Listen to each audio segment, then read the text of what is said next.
Jesus Reigns. യേശു വാഴുന്നു ശുശ്രൂഷകളിലേക്ക് നിങ്ങൾക്ക് സ്വാഗതം.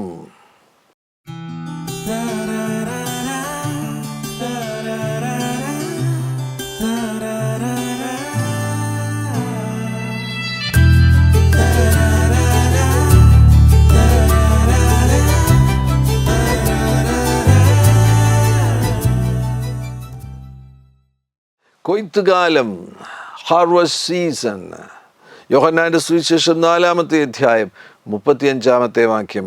ഇനി 4 മാസം കഴിഞ്ഞിട്ട് കൊയ്ത്ത് വരുന്നു എന്ന് നിങ്ങൾ പറയുന്നില്ലയോ? നിങ്ങൾ തല പൊക്കി നോക്കിയാൽ നിലങ്ങൾ ഇപ്പോൾ തന്നെ കൊയ്ത്തിന് വെളുത്തിരിക്കുന്നത് കാണും എന്ന് ഞാൻ നിങ്ങളോട് പറയുന്നു. യേശു ശമരിയിലായിരുന്നപ്പോൾ തൻ്റെ ശിഷ്യന്മാരോട് പറയുകയാണ്, കൊയ്ത്തിന് നിലങ്ങൾ വെളുത്തിരിക്കുന്നു. കൊയ്ത്തിന് നിലങ്ങൾ തയ്യാറായിരിക്കുകയാണ്. ഇതൊരു കൊയ്ത്ത് കാലത്തെക്കുറിച്ചുള്ള പരാമർശമാണ്. വ്യത്യസ്തമാകുന്ന സീസണുകളുണ്ട്. ഈ ഭൂമിയിൽ കാലാവസ്ഥയുമായിട്ടുള്ള ബന്ധത്തിൽ പ്രത്യേക കാലങ്ങളുണ്ട്. നമുക്ക് വസന്തകാലമുണ്ട്, വളരെ നല്ലതാണ്, നല്ല തുടക്കമാണ്. വസന്തകാലമാണല്ലോ ആരംഭിക്കുന്നത്, നല്ല ഒരു തുടക്കം. വസന്തകാലം, സ്പ്രിംഗ് സീസൺ എല്ലാം പൂത്തുലഞ്ഞ് നിൽക്കുന്ന നല്ല സമയമാണ്. കാണാൻ എത്ര മനോഹരമാകുന്നു. വിശേഷിച്ചും പടിഞ്ഞാറൻ രാജ്യങ്ങളിൽ, യൂറോപ്പിലൊക്കെ പോവുകയാണെങ്കിൽ വസന്തകാലം എന്ന് പറയുന്നത് വളരെ വളരെ മനോഹരമാകുന്നു. വസന്തകാലം കഴിയുമ്പോൾ നമ്മുടെ ഇവിടെ പിന്നെ വരുന്നത് വേനൽക്കാലമാകുന്നു. വിവിധ സ്ഥലങ്ങളിൽ അതിന് അല്പമായിട്ടുള്ള മാറ്റങ്ങളുണ്ട്. എന്നാൽ നമുക്ക് പിന്നീട് വരുന്നത് വേനൽക്കാലമാകുന്നു. വസന്തകാലം കഴിയുമ്പോൾ വേനൽക്കാലം വരുന്നു. ആ വേനലിൽ കടുത്ത ചൂടാണ്. ചില ടഫായിട്ടുള്ള സാഹചര്യങ്ങളെ നേരിടേണ്ടതായിട്ട് വരും വേനൽക്കാലത്ത്. എന്നാൽ വേനൽ കഴിയുമ്പോൾ നമ്മെ സംബന്ധിച്ചിടത്തോളം പിന്നീട് വരുന്നത് മഴക്കാലമാണ്. അല്ലെങ്കിൽ പൊതുവിൽ പറയുകയാണെങ്കിൽ സ്പ്രിംഗ് കഴിഞ്ഞതിന് ശേഷം പിന്നീട് വരുന്നത് സമ്മർ. ആദ്യം വരുന്നത് വസന്തകാലം, അതിനുശേഷം വേനൽക്കാലം, അതിനുശേഷം ശരത്കാലം, ഓട്ടമാണ് വരുന്നത്. ശരത്കാലം വരുന്നു. ശരത്കാലം കഴിയുമ്പോൾ പിന്നെ വരുന്നത് ശീതകാലമാകുന്നു, വിൻ്റർ. അങ്ങനെ ഏറ്റവും കുറഞ്ഞത് 4 സീസൺസ് എങ്കിലുമുണ്ട്. നമ്മെ സംബന്ധിച്ചിടത്തോളം കേരളത്തിൽ അത്ര കാര്യമായിട്ടുള്ള ശരത്കാലം ഇല്ല. എന്നാൽ ശക്തമാകുന്ന മഴക്കാലം നമുക്കുണ്ട്. പ്രകൃതിയിൽ തന്നെ വ്യത്യസ്തമാകുന്ന സീസണുകളുണ്ട്. അതേപോലെ ആത്മീയ ജീവിതത്തിൽ നാം ആയിരിക്കുമ്പോൾ, നാം ഈ ഭൂമിയിലായിരിക്കുന്ന സന്ദർഭത്തിൽ നമുക്ക് പ്രത്യേകമാകുന്ന സീസൺസിലൂടെ കടന്നു പോകേണ്ടതായിട്ട് വരും. ഞാൻ വിശ്വസിക്കുന്നത് ഒരു പുതിയ സീസണിലേക്ക് നിങ്ങളിൽ പലരും പ്രവേശിക്കുവാൻ പോകുകയാണ്. നിങ്ങൾ ശുശ്രൂഷയിലായിരിക്കുന്നു എങ്കിൽ നിങ്ങളൊരു കൊയ്ത്ത് കാലത്തിലേക്ക് പ്രവേശിക്കുവാൻ പോകുന്നു.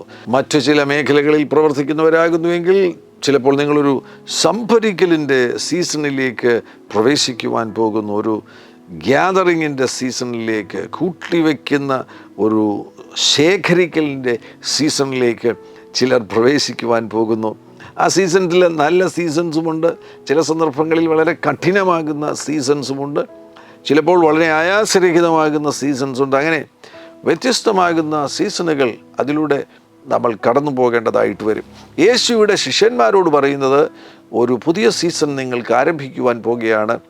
അത് ഒരു കൊയ്ത്തുകാലമാകുന്നു. അതിനെക്കുറിച്ച് 36-ാം വാക്യത്തിൽ യേശു പറയുന്നുണ്ട്, വിതയ്ക്കുന്നവനും കൊയ്യുന്നവനും ഒരുമിച്ച് സന്തോഷിപ്പാൻ തക്കവണ്ണം കൊയ്യുന്നവൻ കൂലി വാങ്ങി നിത്യജീവങ്കിലേക്ക് വിളവ് കൂട്ടിവെക്കുകയാണ്. വിതയ്ക്കുന്നവൻ, അപ്പോൾ ഒരു വിത കഴിഞ്ഞതുകൊണ്ടാണ് കൊയ്ത്ത് സംഭവിക്കുന്നത്. വിതയ്ക്കുന്നവനും കൊയ്യുന്നവനും ഒരുമിച്ച് സന്തോഷിപ്പാൻ തക്കവണ്ണം. കൊയ്ത്തുകാലത്തിൻ്റെ പ്രത്യേകത എന്താണ്? കൊയ്ത്തുകാലത്തിൻ്റെ പ്രത്യേകത ഭയങ്കര സന്തോഷം. വിവരിക്കുവാൻ കഴിയാത്തതിലധികമായിട്ടൊരു ജോയ് അവിടെ ഉണ്ടാകുന്നു. വിതയ്ക്കുന്നവനും സന്തോഷിക്കുന്നു, കൊയ്യുന്നവനും സന്തോഷിക്കുന്നു. അങ്ങനെ നല്ല ഫലങ്ങൾ ലഭിക്കുന്ന ഒരു സമയമാണ് കൊയ്ത്തുകാലമെന്ന് പറയുന്നത്. ഈ സമയത്ത് പ്രത്യേകിച്ച് ശ്രദ്ധിക്കേണ്ട ഒരു കാര്യം, താരതമ്യപ്പെടുത്തലുകളൊന്നും ഉണ്ടാകരുത്. പഴയ കാലം അത് ശരിയായിരുന്നില്ല, ഇപ്പോൾ വന്നിരിക്കുന്ന ഈ കാലം ഇത് ഭയങ്കര അഭിവൃദ്ധിയുടെ സമയമാണല്ലോ, ഇങ്ങനെയുള്ള താരതമ്യപ്പെടുത്തൽ ഉണ്ടാകരുത്. നമ്മൾ കടന്നു പോകുന്ന ഏത് സീസണുമാകട്ടെ അതെല്ലാം ഒരു ഒരുക്കമാണ്. വളരെ ടഫായിട്ടുള്ള സമയങ്ങളിലൂടെ കടന്നു പോകും. മോശയുടെ ആദ്യത്തെ 40 വർഷം കൊട്ടാരത്തിലായിരുന്നു, വളരെ നല്ല സമയമായിരുന്നില്ല. അത് കഴിഞ്ഞിട്ട് അടുത്ത 40 വർഷം ചൂടിൻ്റെ നടുവിൽ കഠിനമാകുന്ന സാഹചര്യങ്ങളുടെ നടുവിലായിരുന്നു മോശയായിരുന്നത്.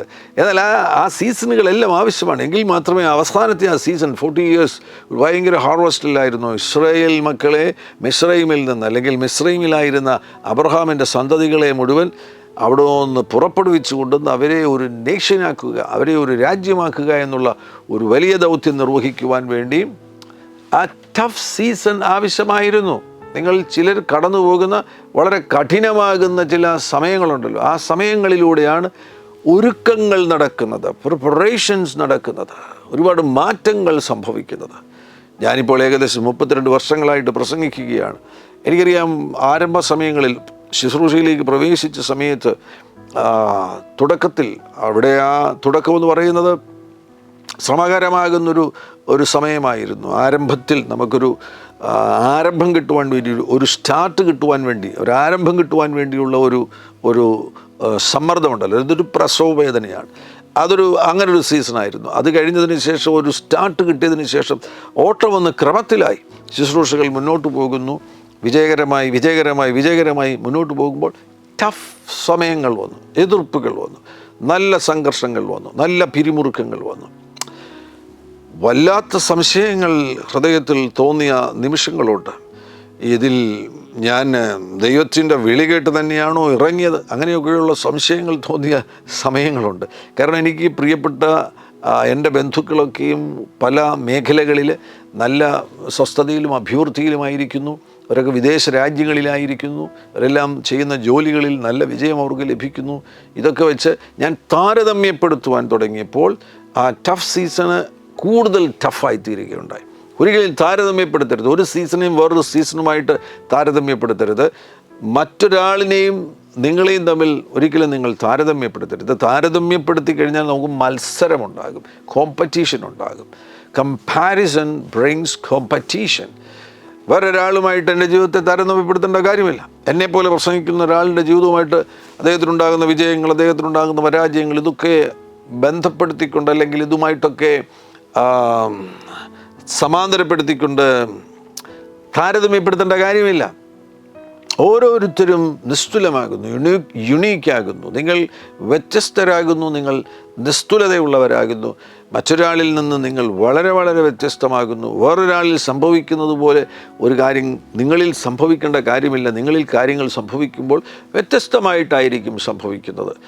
മാത്രവുമല്ല, വേറൊരാളെ അനുകരിക്കുവാൻ നിങ്ങൾ ശ്രമിക്കരുത്. ഒരുപാട് അബദ്ധങ്ങൾ പറ്റിയവരാണിത് പറഞ്ഞു തരുന്നത്.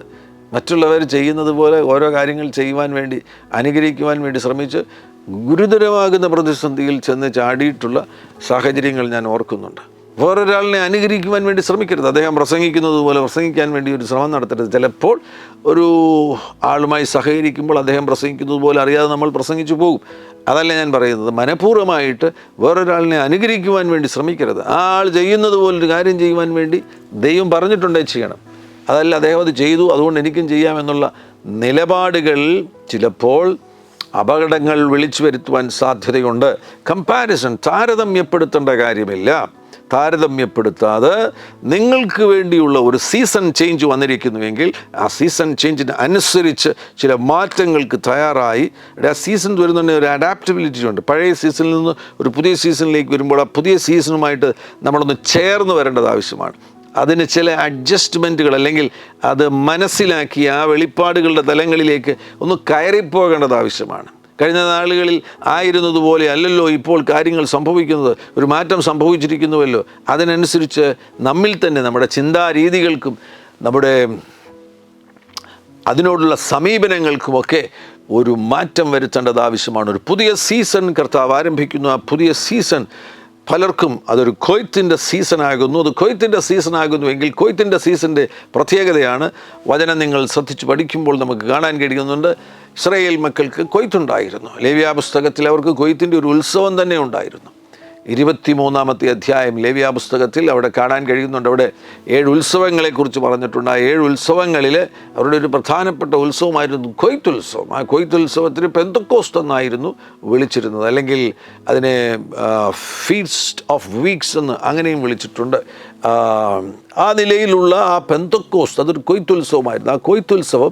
ആ കൊയ്ത്തുത്സവത്തിൻ്റെ പ്രത്യേകത കഴിഞ്ഞുപോയ 49 ദിവസക്കാലം, പെസഹ കഴിഞ്ഞതിന് ശേഷം 49 ദിവസക്കാലം ഒരു കൊയ്ത്തിലേക്ക് പ്രവേശിക്കുകയാണ്. യവത്തിൻ്റെയും ഗോതമ്പിൻ്റെയും കൊയ്ത്തിലേക്ക് പ്രവേശിച്ചതിന് ശേഷമാണ് 50-ാം ദിവസം ഈ കൊയ്ത്തുത്സവം സംഭവിക്കുന്നു. കൊയ്ത്തുത്സവം ഭയങ്കര സെലിബ്രേഷനാണ്, ഭയങ്കര ആഘോഷമാണ്. 50-ാം ദിവസം ഭയങ്കര ആഘോഷമാണ്. എന്നാൽ ഓർക്കുക, 50-ാം ദിവസം ആഘോഷിക്കുന്നതിന് മുന്നമേ 49 ദിവസം ഇവർ കഠിനമായി അധ്വാനിച്ചിട്ടുണ്ട്. വളരെ തിരക്കുള്ള സമയമാണ്, വളരെ തിടുക്കത്തോടുകൂടെ കാര്യങ്ങൾ ചെയ്യുന്ന സമയമാകുന്നു. അന്ന് ആ നാളുകളിൽ അവരുടെ വയലുകളിൽ വന്നു കഴിഞ്ഞാൽ ഈ 49 ദിവസവും മിക്ക കൊയ്ത്തുകാരും ആ വയൽ വിട്ടു പോകുകയില്ല. വയലിൽ തന്നെ കുടിലുകൾ ഉണ്ടാക്കിയിട്ട് അവിടെ താമസിച്ചുകൊണ്ടാണ് ഈ കൊയ്ത്തിലേക്ക് അവർ പ്രവേശിക്കുന്നത്. സൂര്യൻ ഉദിക്കുന്ന സമയം മുതൽ കൊയ്യും, വൈകുന്നേരം സൂര്യൻ അസ്തമിക്കുന്നത് വരെയും കൊയ്യും. അന്ന് വെളിച്ചത്തിൻ്റെ സഹായമില്ലാത്തതിനാൽ പകൽ ലഭ്യമാകുന്ന, പ്രകൃതിയിൽ നിന്ന് ലഭ്യമാകുന്ന വെളിച്ചത്തെ ഉപയോഗിച്ചുകൊണ്ടാണ് അവർ ആ സമയത്തെ പ്രയോജനപ്പെടുത്തുന്നത്. അങ്ങനെയാണ് ആ കൊയ്ത്ത് നടക്കുന്നത്. ആ കഠിനാധ്വാനം, ആ 49 ദിവസം രാപകലില്ലാതെ അധ്വാനിച്ചതിൻ്റെ ഫലമായിട്ട് 50-ാം ദിവസം അവർക്ക് ഒരാഘോഷം ലഭിക്കുകയാണ്. പഴയ ധാന്യമണികൾ മാറ്റിവെച്ചതിന് ശേഷം പുതിയ ധാന്യമണികൾ കൊണ്ട് ഒരപ്പമുണ്ടാക്കിയിട്ട് അന്നവർ യെരുശലേമിൽ, മിക്കവരും പുരുഷന്മാരെല്ലാം യെരുശലേമിൽ ഒത്തുകൂടുന്ന സമയമാണ്. അന്ന് ഒരു വലിയ ആഘോഷം നടക്കും. ആ ആഘോഷം നടക്കുന്ന സമയത്താണ് അപ്പോസ്തലപ്രവൃത്തി 2-ാമത്തെ അധ്യായത്തിൽ പരിശുദ്ധാത്മാവ് ഇറങ്ങി വന്നത്.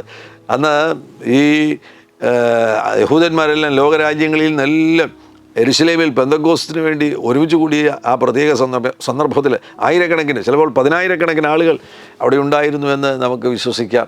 3000 പേർ അന്ന് രക്ഷിക്കപ്പെട്ടില്ല. അപ്പോൾ 3000 പേർ രക്ഷിക്കപ്പെട്ടു എങ്കിൽ ഏറ്റവും കുറഞ്ഞത് ഒരു 10,000 പേരെങ്കിലും അവിടെ ഓടിക്കൂടിയെന്ന് നമുക്ക് കരുതാം. 10,000-ൻ്റെ ഒരു 30% അല്ലെങ്കിൽ ഒരു 30% ആളുകളാണ് അന്ന് സഭയോട് ചേരുന്നത്.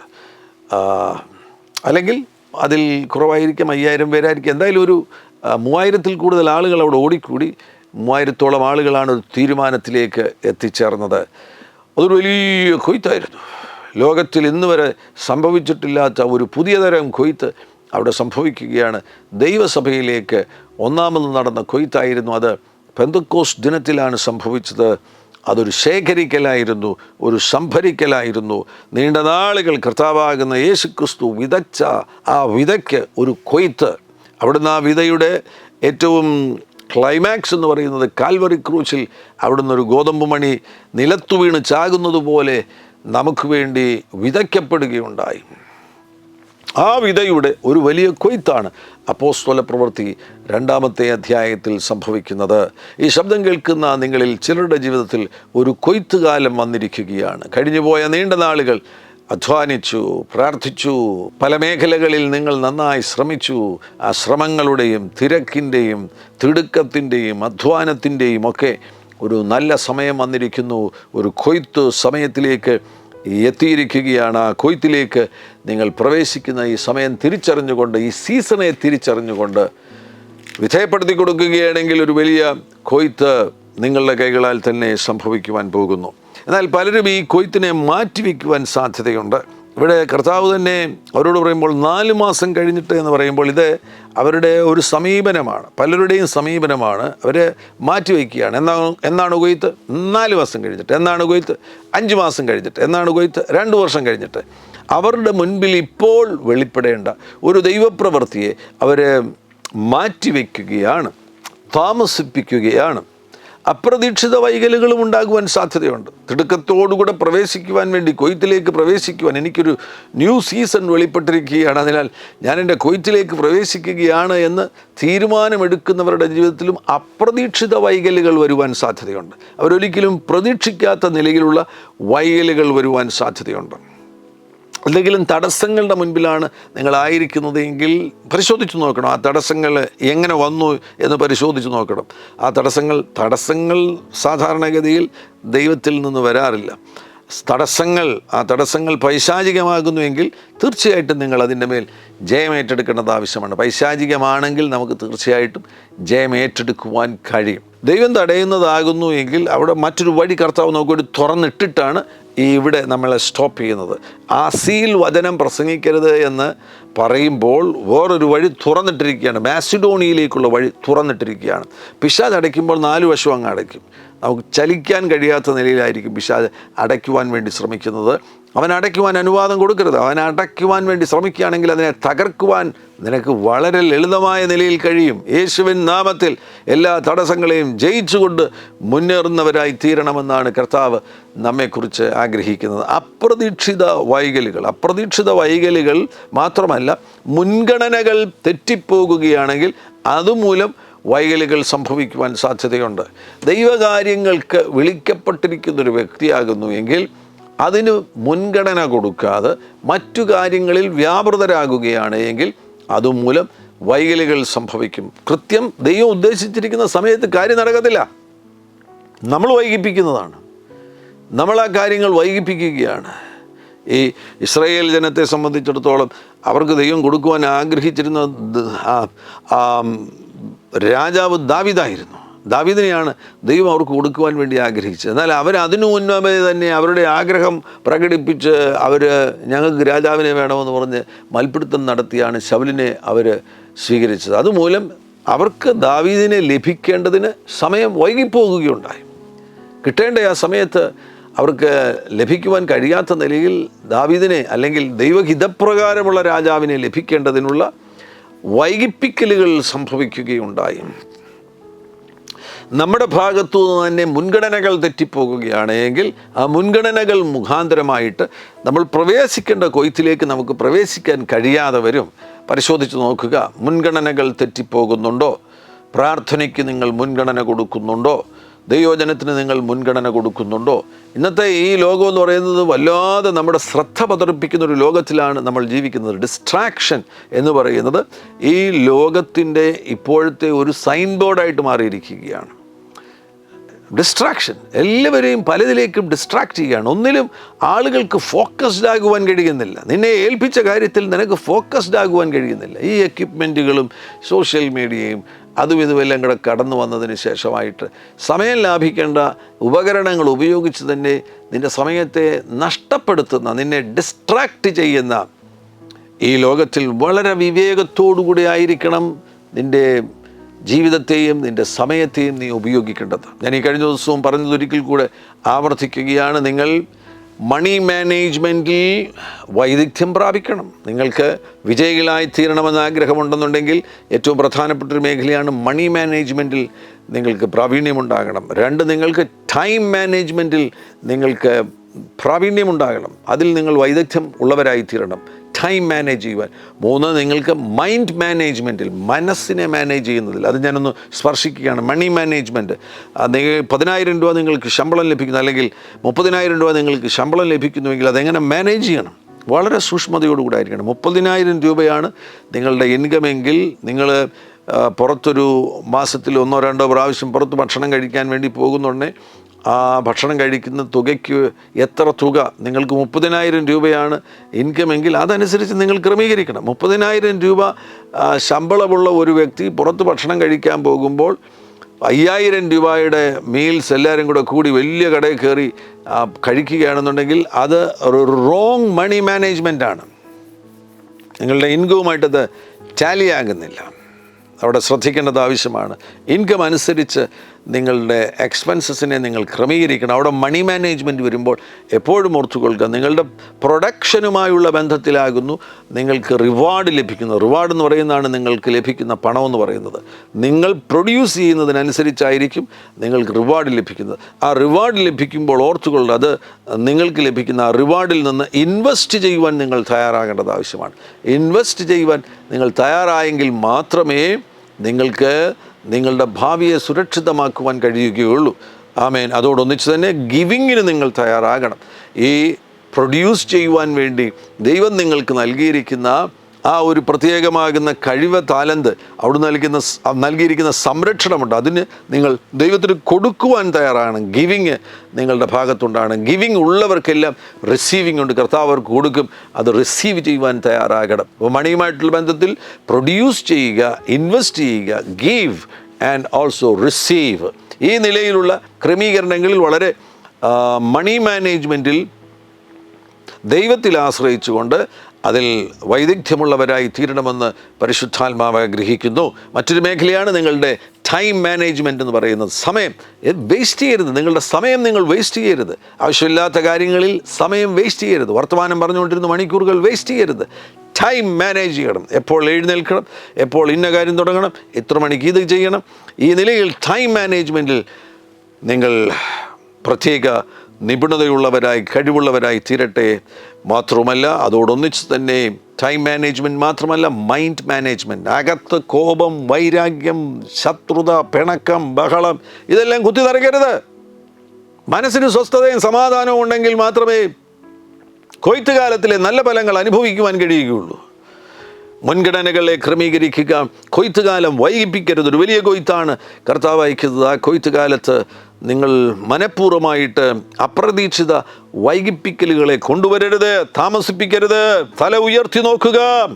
തല ഉയർത്തി നോക്കുകയാണെങ്കിൽ കൊയ്ത്തിന് നിലം വെളുത്തിരിക്കുന്നത് കാണുവാൻ കഴിയും. Oh yes, praise the Lord, hallelujah. ഒരു പ്രധാനപ്പെട്ട മേഖലയാണ് ചിലരെ സംബന്ധിച്ചിടത്തോളം. അവർ ഇവിടെ പറയുന്നത് തല പൊക്കി നോക്കുക എന്ന് പറയുമ്പോൾ ചിലർ തല താഴ്ത്തിയിരിക്കുകയാണ്. അത് നിരാശ. ഇമോഷണലായിട്ടുള്ള മേഖലയിൽ പലരും അവരുടെ സാഹചര്യങ്ങളെ പഴി പറഞ്ഞുകൊണ്ട് നിരാശപ്പെട്ടിരിക്കുകയാണ്. എനിക്ക് സാഹചര്യങ്ങൾ അനുകൂലമല്ല, ആരും എന്നെ സഹായിക്കുന്നില്ല. ഇങ്ങനെ സാഹചര്യങ്ങൾ പറഞ്ഞുകൊണ്ട്, സർക്കംസ്റ്റാൻസസ് എന്ന് പറയുമ്പോൾ തന്നെ അതിൻ്റെ അർത്ഥം ഒരു സർക്കിളിൻ്റെ ഉള്ളിലായിരിക്കുന്നു എന്നാണ്. Limited by a circle. നിൻ്റെ മൂവ്മെൻറ്റ്സിനെയും നിൻ്റെ പുരോഗതിയും എല്ലാം ഒരു വൃത്തം പരിമിതപ്പെടുത്തിയിരിക്കുകയാണ്. Limited to a circle. ഒരു ചുറ്റുവട്ടത്തിൽ, ഒരു വൃത്തത്തിൻ്റെ ഉള്ളിൽ നിങ്ങൾ കിടന്ന് കറങ്ങിക്കൊണ്ടിരിക്കുകയാണ്. സാഹചര്യങ്ങളെ നോക്കിക്കൊണ്ടിരിക്കരുത്. തലപൊക്കി നോക്കുകയാണ് എങ്കിൽ മുൻപിൽ ദൈവം നിനക്ക് വേണ്ടി എന്താണ് ചെയ്യാൻ പോകുന്നത് എന്ന് കാണുവാൻ കഴിയും. അത് കാണുന്നവരെ സംബന്ധിച്ചിടത്തോളം ആത്മാവിൽ കുതിച്ചു മുന്നേറണം. എല്ലാ സാഹചര്യങ്ങളെയും അതിജീവിച്ചുകൊണ്ട് ഒരു കുതിച്ചു മുന്നേറ്റത്തിന് തയ്യാറാകണം. സാഹചര്യങ്ങൾക്ക് ഞാൻ ഇരയായിത്തീരുകയില്ല. പലരും സാഹചര്യങ്ങളുടെ വിക്ടിംസായി തീരുകയാണ്, സാഹചര്യങ്ങൾക്ക് ഇരകളായിത്തീരുകയാണ്. ഉൽപ്പത്തി പുസ്തകം 21-ാമത്തെ അധ്യായത്തിൽ അതിൻ്റെ 9-ാം വാക്യത്തിൽ നമുക്ക് ഹാഗാറിനെ കാണുവാൻ കഴിയുന്നുണ്ട്. ഹാഗാറിനെയും മകനെയും ആ വീട്ടിൽ നിന്ന് പുറത്താക്കുകയാണ്. അതിൻ്റെ 19-ാമത്തെ വാക്യത്തിൽ കാണാൻ കഴിയുന്നു, അവിടെ ബാലന് വെള്ളമില്ലാതെ വരുന്ന സന്ദർഭത്തിൽ അവിടെ മരുഭൂമിയിൽ അവളുടെ കണ്ണു തുറക്കുകയാണ്. ദൈവം അവളുടെ കണ്ണു തുറന്നു എന്നാണ് 19-ാം വാക്യത്തിൽ രേഖപ്പെടുത്തിയിരിക്കുന്നത്. ദൈവം അവളുടെ കണ്ണു തുറന്നു, അവൾ ഒരു നീരുറവ കണ്ടു. ഈ നീരുറവ നേരത്തെ തന്നെ അവിടെയുണ്ട്. ഈ ഹാഗാർ നേരത്തെ ഒരു പ്രാവശ്യം വീട് വിട്ട് ഓടിപ്പോയതാ. അന്ന് ദൂതൻ പിടിച്ചു നിർത്തി അതേ സ്ഥലമൊക്കെയാ, ആ സ്ഥലം തന്നെയെന്ന് നമുക്ക് വിശ്വസിക്കാം. അവിടെ ഓൾറെഡി ഒരു നീരുറവയുണ്ട്. അത് കാണാൻ ദൈവം കണ്ണു തുറക്കുകയാണ്. മുൻപിൽ തന്നെ നല്ല കാര്യങ്ങൾ കർത്താവ് ഒരുക്കി വെച്ചിട്ടുണ്ട്. നമ്മൾ ഈ സാഹചര്യങ്ങളെ പഴിചൊല്ലിക്കൊണ്ട് ആരും എന്നെ സഹായിക്കുന്നില്ല ഇങ്ങനെയൊക്കെ പറഞ്ഞുകൊണ്ട് നിൽക്കുന്നത് കൊണ്ടാണ് ദൈവം വെച്ചിരിക്കുന്ന കൊയ്ത്തിലേക്ക് പ്രവേശിക്കുവാൻ കഴിയാതിരിക്കുന്നത്. എന്നാൽ തലപൊക്കി നോക്കിയാൽ, കണ്ണു തുറന്നാൽ, വെളിപ്പാട് നീ സ്വീകരിക്കാൻ തയ്യാറായാൽ മുൻപിൽ ഒരുക്കപ്പെട്ടിരിക്കുന്ന നീരുറവ കാണുവാൻ കഴിയും. ശത്രുക്കൾ കാണുക അവൻ എനിക്ക് വിരുന്നൊരുക്കുന്നു, എൻ്റെ തല എണ്ണ കൊണ്ട് അഭിഷേകം ചെയ്യുന്നു, എൻ്റെ പാനപാത്രവും നിറഞ്ഞു കവിയുന്നു, നന്മയും കരുണയും എൻ്റെ ആയുഷ്കാലമൊക്കെയും എന്നെ പിന്തുടരും. ഞാൻ യഹോവയുടെ ആലയത്തിൽ ദീർഘകാലം വസിക്കും. ഈ ശബ്ദം കേൾക്കുന്ന ഓരോരുത്തരും ഒരു പുതിയ സീസണിലേക്ക് പ്രവേശിക്കുക. ഒരു കൊയ്ത്തുകാലം പരിശുദ്ധാത്മാവ് നിങ്ങൾക്ക് വേണ്ടി തുറന്നിരിക്കുന്നു. ഒരുമിച്ച് പ്രാർത്ഥിക്കാം. പരിശുദ്ധ പിതാവേ, യേശു ക്രിസ്തുവിൻ നാമത്തിൽ അങ്ങയുടെ ജനത്തിനു വേണ്ടി തുറന്നിരിക്കുന്ന കൊയ്ത്തുകാലത്തിനായി സ്തോത്രം ചെയ്യുന്നു. ഈ പുതിയ സീസൺ കർത്താവേ, വസന്തകാലമുണ്ട്, ചിലപ്പോൾ വേനൽക്കാലമുണ്ട്, ശരത്കാലമുണ്ട്, ശീതകാലമുണ്ട്, അങ്ങനെ പല സീസൺസ് ഉണ്ട്. എന്നാൽ ഈ സീസൺസിൻ്റെ എല്ലാം നടുവിൽ അങ്ങ് ഞങ്ങളോടുകൂടെ ഉള്ളതിനായി സ്തോത്രം ചെയ്യുന്നു. ഈ പ്രിയപ്പെട്ടവർക്ക് നീണ്ട നാളുകൾ വളരെ കഠിനമാകുന്ന ചില സീസൺസ് ആയിരുന്നു. എന്നാൽ ഇപ്പോൾ ഇതാ ഒരു പുതിയ സീസൺ അങ്ങ് തുറന്നിരിക്കുന്ന, ഒരു ഹാർവസ്റ്റ് സീസണെ കർത്താവ് തുറന്നിരിക്കുന്നതിനായി സ്തോത്രം. ഒരു കൊയ്ത്തിൻ്റെ സീസണെ അങ്ങ് തുറന്നിരിക്കുന്നതിനായി സ്തോത്രം ചെയ്യുന്നു. അവരുടെ എല്ലാ മേഖലകളിലും കൊയ്ത്ത് നടക്കട്ടെ. ആത്മീക മേഖലയിൽ മേഖലയിൽ വലിയ കൊയ്ത്ത് നടക്കട്ടെ, ഭൗതിക മേഖലയിൽ വലിയ കൊയ്ത്ത് നടക്കട്ടെ എന്ന് യേശു ക്രിസ്തുവിൻ നാമത്തിൽ പ്രാർത്ഥിക്കുകയാണ്. മഹാത്ഭുതങ്ങൾ അങ്ങ് ചെയ്യുന്നതിനായി സ്തോത്രം. വലിയ വിടുതലുകളെ അങ്ങ് അയക്കുന്നതിനായി സ്തോത്രം. ഈ സമയത്ത് തന്നെ രോഗികൾക്ക് വേണ്ടി പ്രാർത്ഥിക്കുന്നു. യേശുവിൻ നാമത്തിൽ രോഗികൾ സൗഖ്യമാകട്ടെ, രോഗബാധകൾ വിട്ടുപോകട്ടെ, മരണകരമാകുന്ന രോഗങ്ങൾ വിട്ടുപോകട്ടെ. യേശുവിൻ നാമത്തിൽ ഇപ്പോൾ രോഗികൾ സൗഖ്യമാകട്ടെ. ഹല്ലേലൂയ. കർത്താവേ, അത്ഭുതം ചെയ്യണം. ജീവിതത്തിൻ്റെ മുൻപിൽ വഴിതടസ്സങ്ങളെ നേരിടുന്നവർക്ക് വേണ്ടി അങ്ങ് ഇറങ്ങിവെന്ന് പ്രവർത്തിക്കണമേ. വഴികളെ തുറന്നു കൊടുക്കണമേ. യേശുവിൻ നാമത്തിൽ വഴികളെ തുറന്നു കൊടുക്കണമേ എന്ന് പ്രാർത്ഥിക്കുന്നു. വഴികളെ തുറന്നു കൊടുക്കണമേ എന്ന് പ്രാർത്ഥിക്കുന്നു. യേശുവിൻ നാമത്തിൽ ജോലിയില്ലാത്തവർക്ക് ജോലി ലഭിക്കട്ടെ. സാമ്പത്തികമാകുന്ന ബുദ്ധിമുട്ടുകളുടെ നടുവിലായിരിക്കുന്നവർക്ക് വേണ്ടി ഉദ്ധാരണത്തിൻ്റെ വഴികളെ തുറക്കണമേ. കടബാധ്യതകൾ വിട്ടുപോകട്ടെ. അങ്ങ് മഹാത്ഭുതങ്ങളെ ചെയ്യുന്നതിനായി സ്തോത്രം. വലിയ അത്ഭുതങ്ങളെ അങ്ങ് ചെയ്യുന്നതിനായി സ്തോത്രം. സകല മഹത്വവും സ്തുതിയും സ്തോത്രവും അങ്ങേക്കർപ്പിക്കുകയാണ് യേശു ക്രിസ്തുവിൻ നാമത്തിൽ തന്നെ. ആമേൻ. ഹല്ലേലൂയ. Glory to Jesus. ഹല്ലേലൂയ. അത്ഭുതകരം. കർത്താവ് തുറന്നിരിക്കുന്ന ഈ പുതിയ സീസണായി സ്തോത്രം ചെയ്യുക, സ്വീകരിക്കുക. ഈ സന്ദേശം മറ്റുള്ളവരുമായി പങ്കുവയ്ക്കുവാൻ മറന്നു പോകരുത്. മാത്രവുമല്ല, ഈ ചാനൽ നിങ്ങൾ സബ്സ്ക്രൈബ് ചെയ്യുവാൻ ദയവായി ഞങ്ങൾ ഓർപ്പിക്കുന്നു. കർത്താവാകുന്ന യേശു നിങ്ങളുടെ കൂടെയിരിക്കും. God bless you. ആമേൻ. വീണ്ടും ടങ്സ് പ്രേയർ നെയ്യാറ്റിൻകരയിൽ ചർച്ച് ഓഫ് എൽ എലിയോണിൽ വെച്ച് നടത്തപ്പെടുന്നു. ജൂലൈ മാസം 16-ാം തീയതി രാവിലെ 9 മണി മുതൽ രാത്രി 9 മണി വരെ അതിശക്തമാകുന്ന ദൈവാത്മാവിൻ്റെ പ്രവൃത്തികൾ വെളിപ്പെടുന്ന ദിവസമാണ്. നഷ്ടമാക്കരുത്. ടങ്സ് പ്രയറിൽ കടന്നു വരിക. നിങ്ങൾക്ക് ടങ്സ് പ്രയറിൽ ഭാഗമാകുവാൻ കഴിയുമ്പോൾ ഓർക്കുക, ടങ്സിനെ കുറിച്ചുള്ള അടിസ്ഥാനപരമാകുന്ന പഠിപ്പിക്കലുകൾ, ടീച്ചിങ്സ് ഈ ശുശ്രൂഷകളിൽ ലഭ്യമാകുന്നു. ശുശ്രൂഷിക്കുന്ന ദൈവദാസന്മാർ വേദപുസ്തകാടിസ്ഥാനത്തിൽ ടങ്സിൽ പ്രാർത്ഥിക്കുന്നതിൻ്റെ പ്രാധാന്യം പഠിപ്പിക്കുന്നു. കടന്നു വരിക, അനുഗ്രഹം പ്രാപിക്കുക. ടങ്സ് പ്രയർ ജൂലൈ മാസം 16-ാം തീയതി നെയ്യാറ്റിൻകരയിൽ ചർച്ച് ഓഫ് എൽ എലിയോണിൽ വെച്ച് നടത്തപ്പെടുന്നു. ഹോളി സ്പിരിറ്റ് റിവൈവൽ അയർലൻഡിൽ ഇൻ ക്രൈസ്റ്റ് ചർച്ച് ഡബ്ലിനിലെ ഇൻ ക്രൈസ്റ്റ് ചർച്ചിൽ ഹോളി സ്പിരിറ്റ് റിവൈവൽ നടക്കുന്നു. ഓഗസ്റ്റ് മാസം 2, 3, 4 ദിവസങ്ങളിൽ കർത്താവിൽ ശ്രേഷ്ഠരാകുന്ന ദൈവദാസന്മാർ ഒരുമിച്ച് ശുശ്രൂഷിക്കുകയാണ്. ആ ഉണർവ് ലോകവ്യാപകമായി ഇപ്പോൾ സംഭവിച്ചുകൊണ്ടിരിക്കുന്ന ഉണർവുകളുമായി ബന്ധപ്പെട്ടിരിക്കുന്നതിനാൽ നിങ്ങൾ കടന്നു വരിക, അനുഗ്രഹം പ്രാപിക്കുക. മാത്രവുമല്ല, റിവൈവലിനെ നിങ്ങളുടെ ചർച്ചുകളിലേക്ക് നിങ്ങൾക്ക് വഹിച്ചു കൊണ്ടുപോകുവാൻ കഴിയും. In Christ church Dublin Ireland August മാസം 2, 3, 4 കടന്നു വരിക, അനുഗ്രഹം പ്രാപിക്കുക.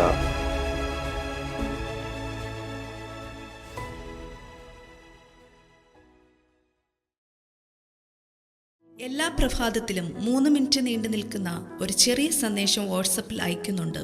നിങ്ങൾക്കത് ലഭിക്കണമെന്ന ആഗ്രഹമുണ്ടെങ്കിൽ സ്ക്രീനിൽ കാണുന്ന നമ്പറിൽ ഒരു മെസ്സേജ് അയയ്ക്കുക. ഞങ്ങളുടെ ഓൺലൈൻ റേഡിയോ ആയ ജീസസ് റെയിൻസ് റേഡിയോയുടെ ആപ്പ് ഇതുവരെയും ഡൗൺലോഡ് ചെയ്തിട്ടില്ല എങ്കിൽ പ്ലേ സ്റ്റോറിലും ആപ്പ് സ്റ്റോറിലും ലഭ്യമാണ്. ജീസസ് റെയിൻസ് റേഡിയോ എന്ന് ടൈപ്പ് ചെയ്ത ശേഷം സെർച്ച് ചെയ്യുക. ആപ്പ് നിങ്ങൾ ഇപ്പോൾ തന്നെ ഡൗൺലോഡ് ചെയ്താലും എല്ലാ പ്രഭാതത്തിലും 4 മണിക്ക് ടങ്സ് പ്രയർ ഉണ്ടായിരിക്കുന്നതാണ്. നിങ്ങളുടെ ആത്മീയ വർധനവിനായി ദയവായി സൂമിൽ ജോയിൻ ചെയ്താലും. മീറ്റിംഗ് ID സ്ക്രീനിൽ നിങ്ങൾക്ക് ലഭ്യമാണ്. അതോടൊപ്പം തന്നെ എല്ലാ ബുധനാഴ്ചയും രാത്രി 10 മുതൽ 1 മണി വരെ നൈറ്റ് പ്രയർ ഉണ്ടായിരിക്കുന്നതാണ്. നമുക്ക് ഒരുമിച്ച് രാജ്യങ്ങൾക്ക് വേണ്ടി പ്രാർത്ഥിക്കാം. ദയവായി സൂമിൽ ജോയിൻ ചെയ്താലും.